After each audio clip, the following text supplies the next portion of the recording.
Break के बाद आप सभी का स्वागत है। विधानसभा का दंगल लगातार जारी है। मैं हूं आपके साथ प्रथा शुक्ला और मैं हूं आपके साथ अभिषेक तिवारी। तो विधानसभा का चुनाव चल रहा है और सत्ता का संग्राम में आज पहले फेज का चुनाव चल रहा है।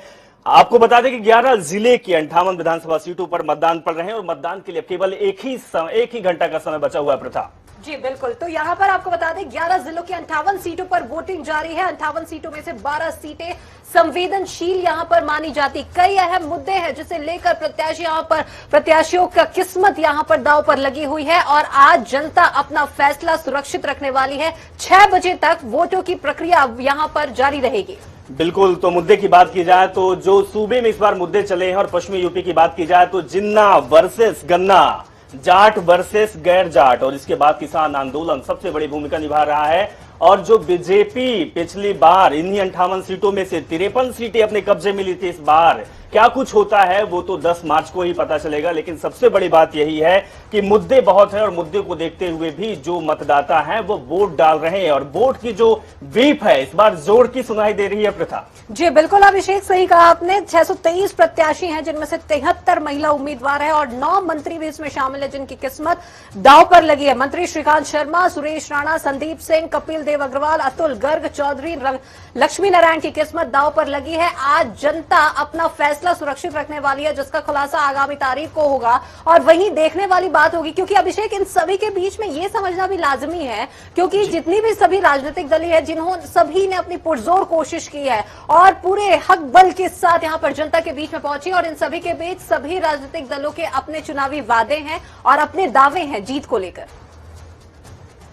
बिल्कुल बिल्कुल लगातार ये चल रहा है और जो आपने परसेंटेज की बात करी वो बेहद अहम होता है। लेकिन उससे पहले मैं आपको ये भी बता दूं कि अखिलेश यादव ने एक बड़ा ट्वीट किया है। उन्होंने चुनाव को लेकर ट्वीट किया, बोला है कि चुनाव आयोग से अपील है और साथ ही अपेक्षा है कि जहां भी ईवीएम खराब होने या जानबूझकर मतदान धीमे कराए जाने के आरोप लगी हैं तो इस तरीके की बात सपा अध्यक्ष अखिलेश यादव ने कहा मतदान केंद्रों पर वो तत्काल यथोचित कार्रवाई करे। अखिलेश यादव ने ये ट्वीट किया है। प्रथा चलिए बिल्कुल। तो यूपी में चल रहा है चुनाव और मतदान को लेकर सपा प्रमुख अखिलेश यादव ने ये ट्वीट कर चुनाव आयोग से अपील की है। अखिलेश यादव ने ट्वीट करते हुए लिखा है कि चुनाव आयोग से अपील है और साथ ही ये अपेक्षा है कि जहां भी ईवीएम खराब होने या जानबूझकर मतदान धीमे कराए जाने को लेकर आरोप लग रहे हैं उन मतदान केंद्रों पर वो तत्काल यथोचित कार्रवाई करे। सुचारू और निष्पक्ष मतदान चुनाव आयोग की सबसे बड़ी जिम्मेदारी है। क्योंकि ये भी वाकई ऐसी खबरें भी आई थी अभिषेक आज दिन भर से जिस प्रकार से चुनाव अभी लगातार चल रहे हैं, कई जगहों पर वीवीपैट में कहीं ना कहीं खराबी आई है, कहीं पे मशीन में खराबी आई है, चुनाव का बहिष्कार भी लोगों की ओर से किया गया है। कुल मिलाकर नेगेटिव पॉजिटिव दोनों ही प्रकार की तस्वीरें निकलकर सामने आ रही है। बिल्कुल प्रथा, सबसे बड़ी बात यह है कि जो चुनाव है और ये पहले फेज का जो मतदान चल रहा है ये बेहद ही अहम कह सकते हैं क्योंकि आने वाले जो 6 फेज और हैं, क्योंकि 7 फेज का यूपी का चुनाव होना है, आने वाले जो 6 फेज हैं वो बेहद ही अहम होने वाला है। यानी कि किस ओर कड़वा टूट लेगी ये देखना भी अहम होगा। हम सबसे बड़ी बात आपको बता दें कि जो आपकी टीवी स्क्रीन पर 6 तस्वीरें हैं कि कौन से जो बड़े नेता हैं वो वोट डालने गए हैं और ये भी बता दें कि जो 9 मंत्री हैं, प्रथा जो 9 मंत्री हैं उनकी भी दाव कहीं ना कहीं साख पर लगी हुई है। ये तस्वीर हम आपको दिखा रहे हैं, 6 तस्वीर टीवी स्क्रीन पर। चलिए बिल्कुल। तो दिग्गजों ने भी आज अपने मताधिकार का प्रयोग किया। अतुल गर्ग यहाँ पर पोलिंग बूथ पर पहुंचे और इसके बाद उन्होंने अपने मताधिकार का प्रयोग किया। श्रीकांत शर्मा, संगीत सोम और साथ ही साथ में बेबी रानी मौर्य और राजकुमार बाहर, अहमद हमीद सभी अपने उन्होंने भी यहाँ पर पोलिंग बूथ पर पहुंचे और अपने मताधिकार का प्रयोग किया।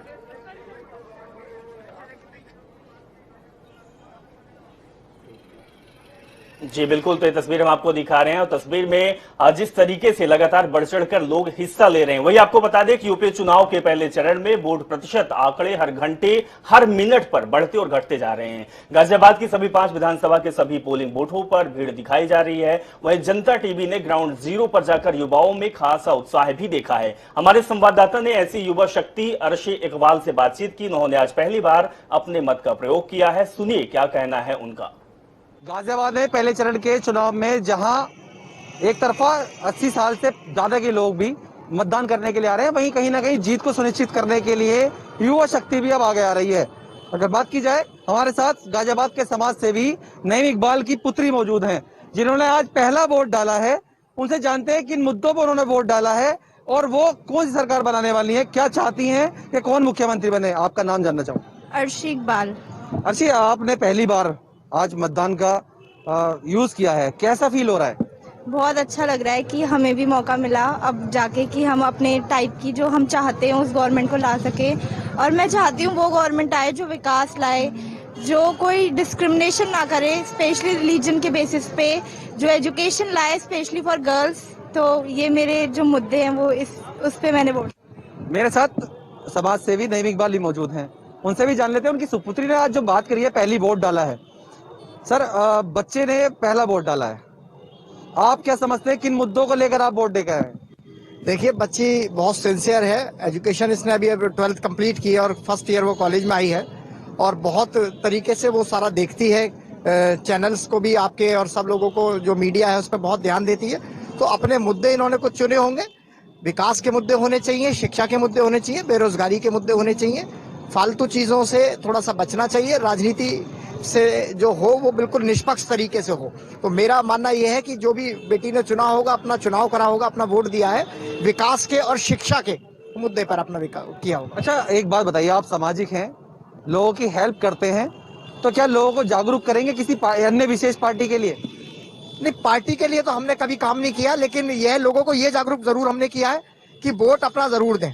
जैसे परसेंटेज है बहुत कम इस क्षेत्र में देखी जाती थी, 30-40% वोटिंग होता था, लेकिन अब के थोड़ा सा हम आपके माध्यम से सुन रहे हैं कि 18 या 20% सुबह 10-11 बजे तक की पोलिंग हो गया था। तो ये अच्छी बात है। अगर जितना पोलिंग ज्यादा होगा आप अपनी उतनी बात रख पाएंगे, वोटों से आप अपनी बात रख पाएंगे, तो वोट जरूर करें।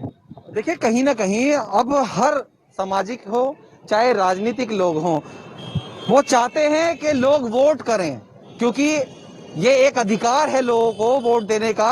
और ऐसे वक्त में भी अगर कोई वोट ना दे तो उसकी गलती है, क्योंकि वो कहीं ना कहीं अपने लिए ही कहीं ना कहीं नुकसान उठा रहा है। और यही वजह है कि यह युवा शक्ति, कहीं ना कहीं लड़कियां, लड़की हूं लड़ सकती हूं का असर देखने को मिल रहा है, क्योंकि लड़कियां अब जागरूक हैं और कहीं ना कहीं वोट डालने के लिए सक्षम भी हैं।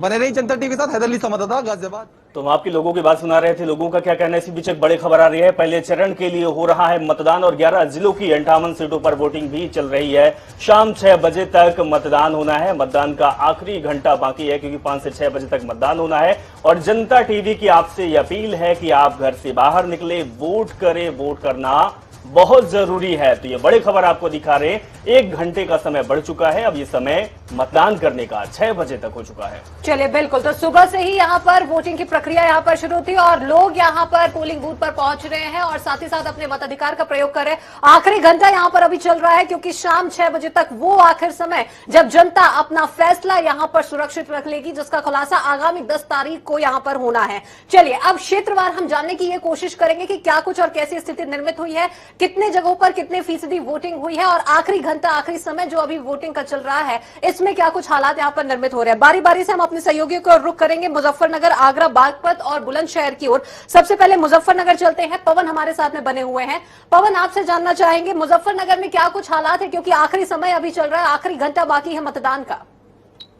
जी, मैं आपको बता दूं, मैं जनपद मुजफ्फरनगर सदर विधानसभा सीट पर खड़ा हूं और लगातार 5 बजे तक आप मेरे पीछे देख सकते हैं मतदान जो वोटर है, वोटर अब सन्नाटे की तरफ जा रहा है।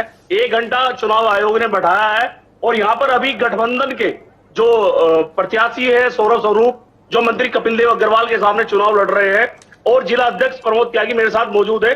ज्यादा जानकारी इनसे पूछते हैं, क्योंकि पूरे क्षेत्र में, ये पूरे जनपद के अंदर भ्रमण कर रहे हैं और किस तरह की इन्हें व्यवस्थाएं मिल रही है, किस तरह का पोलिंग बढ़ रहा है। जी प्रमोद जी, आप जिला अध्यक्ष है समाजवादी पार्टी के, तो किस तरह की आपको व्यवस्थाएं मिली, कैसा पोलिंग चल रहा है, कितना परसेंटेज बढ़ा है, नया निकला है या पुराना, क्या कैसे है, थोड़ा बताएं।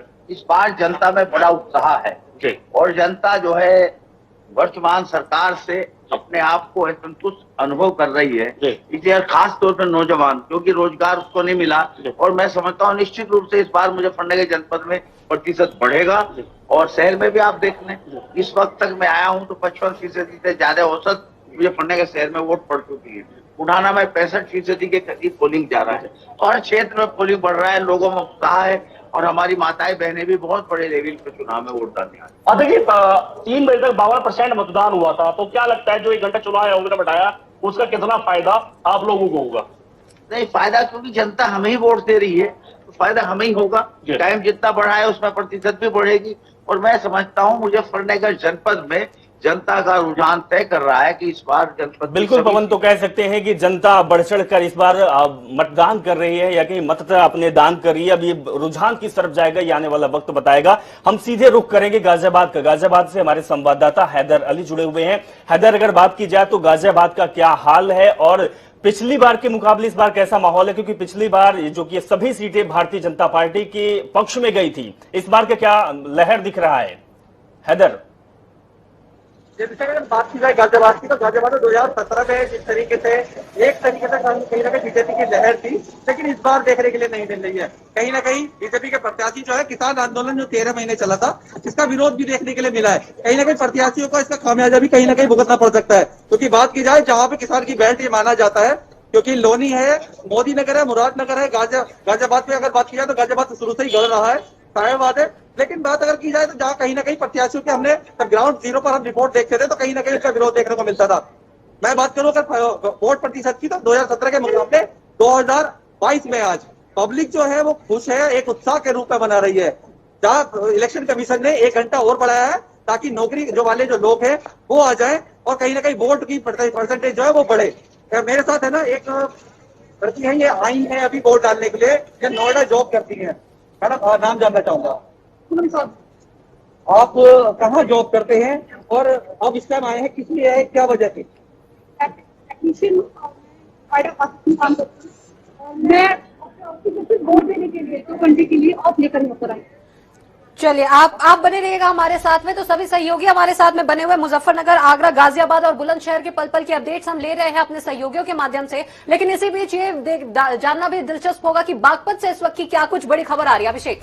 हाँ बिल्कुल, बागपत से सबसे बड़ी खबर आ रही है। बता दें कि बागपत में कोरोना पॉजिटिव युवक ने मतदान किया है। ये बड़ी खबर आपको दिखा रहे हैं। कोरोना पॉजिटिव युवक ने मतदान किया है, पीपीई किट पहनकर मतदान किया है। प्रथा, चलिए बिल्कुल, तो ये वाकई लोगों में खासा उत्साह इसी से ही देखने के समझ में आ रहा है कि कोई अपने ससुराल पहुंचने से पहले ही यहाँ पर पोलिंग बूथ पर पहुंच रहा है। तो कोई जो युवक है जो कोरोना से पॉजिटिव हुआ है, कोरोना संक्रमित हुआ है, उसने पीपीई किट पहनी और किट पहनकर ये पोलिंग बूथ पर पहुंचा है। ये वहीं से ये तस्वीरें हम आपको दिखा रहे हैं कि कितना उत्साह यहाँ पर आज मतदाताओं में देखने को मिल रहा है। आखिरी समय अभी चल रहा है, 1 घंटे शेष बचे हैं। 6 बजे तक का वक्त अभी यहाँ पर जारी किया गया है, आगे का 1 घंटा और बढ़ा दिया गया है ताकि लोग पोलिंग बूथ पर पहुंचे और अपने मताधिकार का प्रयोग करें। और ऐसे में जब ऐसी तस्वीरें निकलकर सामने आती है तो ये लोगों का उत्साह और ज्यादा बढ़ जाता है। बिल्कुल, हमारे साथ इसी खबर पर प्रथा हमारे संवाददाता आशीष त्यागी भी जुड़े हुए, उनसे जानेंगे। आशीष, जो ये तस्वीर सामने आ रही है ये हर किसी के लिए गर्व की तस्वीर भी है, क्योंकि पीपीई किट पहनकर एक जो कोरोना पॉजिटिव व्यक्ति है वो मतदान करने पहुंचता है तो कहीं ना कहीं लोगों का मोराल भी अप होता है, बढ़ता है। जी, मैं बिल्कुल बता दूं, बागपत में एक जो कोरोना पेशेंट हैं वो पहुंचे हैं पीपीई किट पहनकर, और उन्होंने उन लोगों को संदेश दिया है जो कुछ बीमार हैं या कोरोना पॉजिटिव हैं, जो मतदान केंद्र तक नहीं पहुंच रहे। बिल्कुल, तो फिर ये तस्वीर हम दिखा रहे हैं, दर्शकों को पहुंचा रहे हैं और जो कोरोना पॉजिटिव एक व्यक्ति है वो मतदान कर रहा है, ये बड़ी बात है। चलिए बिल्कुल, तो लोगों का उत्साह यहाँ पर बढ़ चढ़कर यहाँ पर जारी है और ऐसे में आखिरी समय अभी चल रहा है, 1 घंटे शेष बचे हैं मतदान के लिए। और ऐसे में इस प्रकार की जो तस्वीरें निकलकर सामने आती है लोगों का उत्साह और ज्यादा बढ़ा देती है, दुगना कर देती। चलिए अब वापस अलग अलग जगहों पर रुक करते हैं अभिषेक, जहां पर हमारे सहयोगी बने हुए हैं। बुलंदशहर की ओर चढ़ते हैं आगे, जहां पर अब यहाँ हमारे अनिल कुमार वीणा सहयोगी बने हुए हैं। अनिल, आपसे जानना चाहेंगे, पिछले चुनाव की अगर बात करें तो सभी पर बीजेपी ने एक वर्चस्व अपना कायम किया था, बीजेपी ने सभी सीटों पर जीत हासिल की थी। इस बार कैसी स्थिति यहां पर निर्मित हो रही है?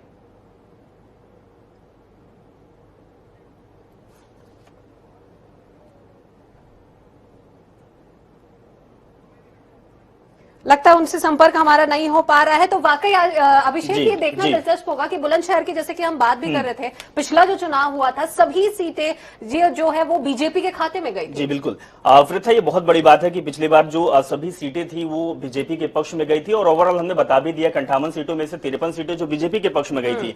लेकिन इस बार बीजेपी के पक्ष में सीटें दिखाई नहीं दे रही, क्योंकि बीजेपी कहीं ना कहीं पृथा घिरी हुई दिखाई पार्टी है, क्योंकि बहुत सारे मुद्दे थे। लेकिन सबसे बड़ा जो मुद्दा है वो किसानों का मुद्दा है और इन 58 सीटों में किसान बाहुल क्षेत्र है। हम अगर बात की जाए तो यहाँ जो आबादी की भी बात करेंगे, आबादी में मुस्लिम आबादी 27% है, दलित 25 है, जाट 17 है, ये आबादी है। लेकिन आबादी के बाद भी लोग बीजेपी के पक्ष में है नहीं है, ये तो देखने वाली बात होगी, लेकिन कहीं ना कहीं मुद्दा, किसानों का मुद्दा बहुत बड़ा मुद्दा है। बिल्कुल, तो किसानों का मुद्दा काफी बड़ा मुद्दा है और यही वजह है कि इसी मुद्दे पर हर राजनीतिक दल भुनाने की कोशिश में यहां पर नजर आ रहे हैं। अपने अपने दावे हैं और सभी अपनी जीत को लेकर आश्वस्त काफी नजर आ रहे हैं। चलिए अब वापस रुक करते हैं अपने सहयोगियों की ओर, लेकिन गाजियाबाद से हैदर अली, हम आपसे रिक्वेस्ट करना चाहेंगे कि आप शायद अपना म्यूट बटन दबा चुके हैं। वापस हम आपके पास में आएंगे और जानकारी लेने की कोशिश करेंगे। अलीगढ़ की ओर चलते हैं, हमारे साथ में सहयोगी बने हुए हैं। आपसे जानना चाहेंगे कैसी स्थिति अभी निर्मित हो रही है, क्योंकि 7 सीटें इस पर आती है। पिछले चुनाव की अगर बात करें तो यहां पर भी इन सभी 7 सीटों पर बीजेपी का वर्चस्व रहा था। नहीं प्रथम आप करेंगे, उससे पहले आगरा चलते हैं। प्रथम आगरा से हमारे सहयोगी प्रदीप भी जुड़े हुए हैं। प्रदीप, आगरा ताज नगरी है, यहां पर बीजेपी का पिछली बार भी वर्चस्व था। हालांकि देखा भी गया है कि लोग बढ़ चढ़कर हिस्सा ले रहे हैं, मतदान कर रहे हैं। क्या तस्वीर सामने आ रही है? और अब जो आखिरी के 1 घंटे से भी कम का वक्त है, ये वक्त लोगों में कैसा उत्साह बढ़ा रहा है? अभिषेक, बता दें कि ताज नगरी आगरा में 2 संसदीय क्षेत्र हैं और 9 विधानसभा हैं। 9 विधानसभाओं पर 107 प्रत्याशी मैदान में है और इस समय मैं आगरा ग्रामीण क्षेत्र पर हूं। यह वही ग्रामीण क्षेत्र है जहां से पूर्व उत्तराखंड की राज्यपाल बेबी रानी मौर्य चुनावी मैदान में है, वैतरणी पार करने के लिए यहां पर उतरी हैं। और 3 बजे तक की बात करें, जो 3 बजे तक के आंकड़ा है वो 47% से ऊपर जा चुका है और उम्मीद की जा रही है कि 60 क्रॉस करेगा। और हम बात करेंगे 2017 में भाजपा ने यहाँ पर एकदम क्लीन स्वीप किया था और जो सुबह से कल शाम तक जो हालात थे वो अलग थे, लेकिन आज सुबह से देखने को मिल रहा है कोहरे के अंदर भी लोग आ रहे थे। भाजपा के लिए ये हर्ष का विषय हो सकता है कि मतदान का प्रतिशत बढ़ रहा है और उम्मीद की जा रही है कि संभव है कि इस बार भी भाजपा क्लीन स्वीप कर देगा। चलिए बिल्कुल, तो कहीं ना कहीं स्थिति यहाँ पर स्पष्ट होती नजर आ रही। कयास लगाए जा रहे हैं कि इस बार भी कहीं ना कहीं भाजपा का दबदबा यहाँ पर कायम रहेगा। लेकिन प्रदीप, इस बीच आपसे ये भी जानना चाहेंगे कि आगरा से आज दिन भर जो मतदान की प्रक्रिया जो चल रही थी, इसी बीच ये भी खबर आई थी, कई जगहों पर ईवीएम खराबी की भी खबर आई थी और हंगामे की भी स्थिति यहाँ पर निर्मित हुई थी, वाद विवाद की स्थिति। प्रथा, आप बता दें कि आगरा एक ऐसा शहर है जो कि अति संवेदनशील है। यहाँ पे मिश्रित आबादी है, मुस्लिम आबादी है और अन्य धार्मिक और अन्य जात के वर्ग रहते हैं। जाट बाहुल्य क्षेत्र है, निषाद है, वैश्य है, तमाम ऐसे बरादरियां हैं जो आगरा में निवास करती हैं। और हम देहात की बात करेंगे, देहात में सबसे अधिक मामले आए हैं। सिनाहट है, बाह है, फतेहाबाद है, खीरागढ़ है, फतेहपुर सीकरी है। वहां पर लगातार सुबह से ही ईवीएम मशीनें खराब होती रही हैं। और हम शहर की बात करें तो शहर के आगरा दक्षिण में और आगरा छावनी में भी वीवीपैट मशीनें खराब हुई हैं। आगरा प्रशासन को मशक्कत का सामना पड़ रहा है, जहां आगरा प्रशासन और जो निर्वाचन अधिकारी पीएन सिंह लगातार दावे कर रहे थे कि इस तरह की कोई अव्यवस्था का सामना नहीं करना पड़ेगा, लेकिन ये तकनीकी खराबी है जिसके कारण मतदाताओं को भी बहुत सारी परेशानियों का सामना करना पड़ा। परेशानी तो प्रथा कहीं न कहीं है, लेकिन चुनाव आयोग सक्रिय है और चुनाव आयोग लगातार हर चीज में नजर भी रखे हुआ है और जो चीजें उलझी हुई हैं उसको सुलझाने का काम भी कर रहे हैं। इसके पहले हम कुछ बातें करें, लेकिन उससे पहले हम सीधे चलेंगे गाजियाबाद में। हैदर अली हमारे संवाददाता जुड़े हुए हैं। हैदर अली, गाजियाबाद दिल्ली का बॉर्डर कहा जाता है और यहाँ के लोग बहुत जागरूक भी होते हैं, कुछ चीजों में अलग अलग चीजों में आने वाले नहीं है। इस बार की बात की जाए तो क्या कुछ लगता है? गाजियाबाद के लोग बढ़ चढ़कर भी हिस्सा ले रहे हैं, वोट भी दे रहे हैं, बहुत सारी चीजें और बहुत अच्छी अच्छी तस्वीर भी सामने आ रही है। अगर 1 घंटे की बात की जाए, जिस जगह पे आप खड़े हुए हैं वहां की तस्वीर क्या दिखा रही है?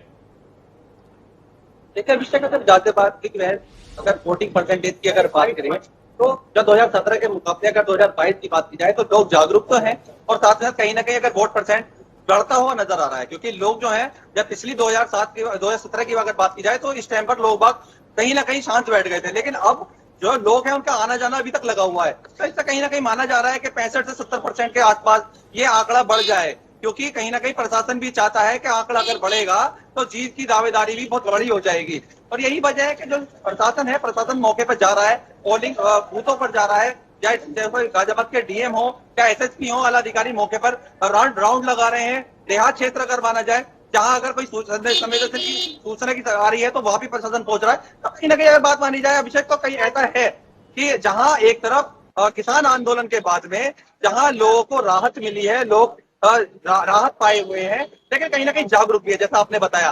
तो लोग ऐसा भी है कि आप 5 बजे ड्यूटी पे छूटने के बाद, ड्यूटी पे छुट्टी बिल्कुल लेने के हैदर, बाद, तो ठीक आप कह रहे हैं और हम दर्शकों तक ये तस्वीर भी पहुंचा रहे हैं कि किस तरीके से लोग सुबह से बढ़ चढ़ कर हिस्सा ले रहे हैं और ये उत्साह का पल है और इससे उत्सव भी कहते हैं क्योंकि चुनाव सबसे बड़ा उत्सव होता है। प्रीता, बात की जाए तो 2017 की, 2017 में 58 सीटों पर चुनाव हुआ था, 53 सीटें बीजेपी के पक्ष में गई थी, 90% जो वोट स्ट्राइक था वो कहीं ना कहीं बीजेपी के पक्ष में था।